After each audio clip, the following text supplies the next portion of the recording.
And now the story of the rise of Rome. Finally.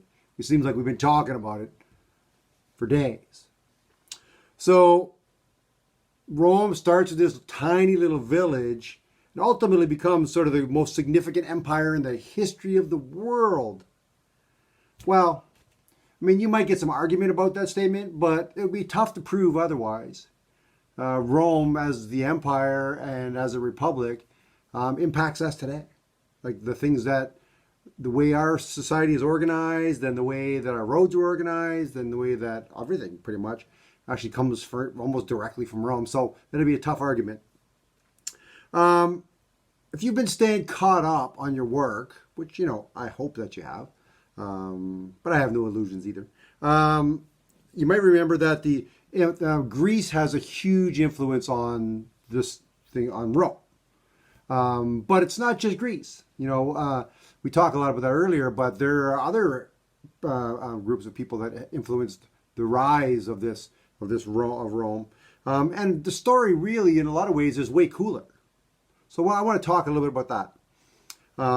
So to begin, we have the legendary beginnings of Rome with Romulus and Remus, those legendary brothers.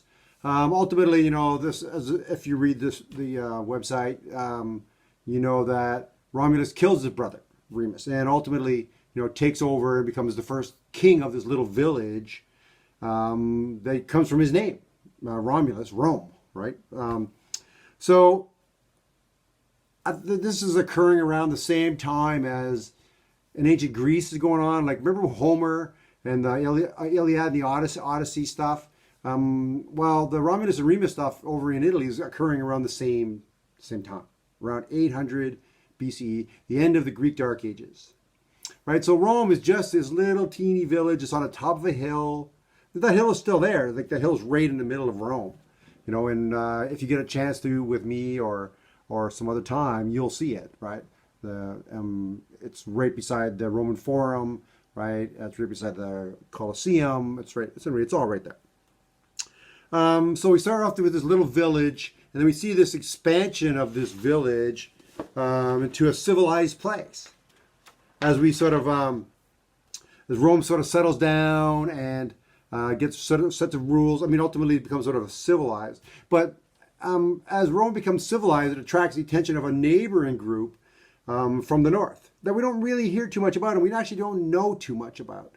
They're known as the Etruscans, and the Etruscans come from the northern part of Italy, Tuscany. The Tusci tribe is where the term Tuscany comes from, and that's where the Etruscan name comes from as well. And they're very shadowy. Again, we don't know too much about them, but we do know that they had a huge influence on the development of Rome. They even took over Rome for a while, ultimately leading to sort of a big battle by the Romans against the Etruscans because the Etruscans were not really taking good care of the Roman people. And it's from this point that Rome sort of like ends its sort of small status and then takes on a whole new role as it moves into something known as a republic. So the Republic of Rome begins after the rule of the Etruscans. And the whole story is on the website. More details, obviously. There's some videos and there's some different things. So you should have a look at that, and you should do the red bars like always.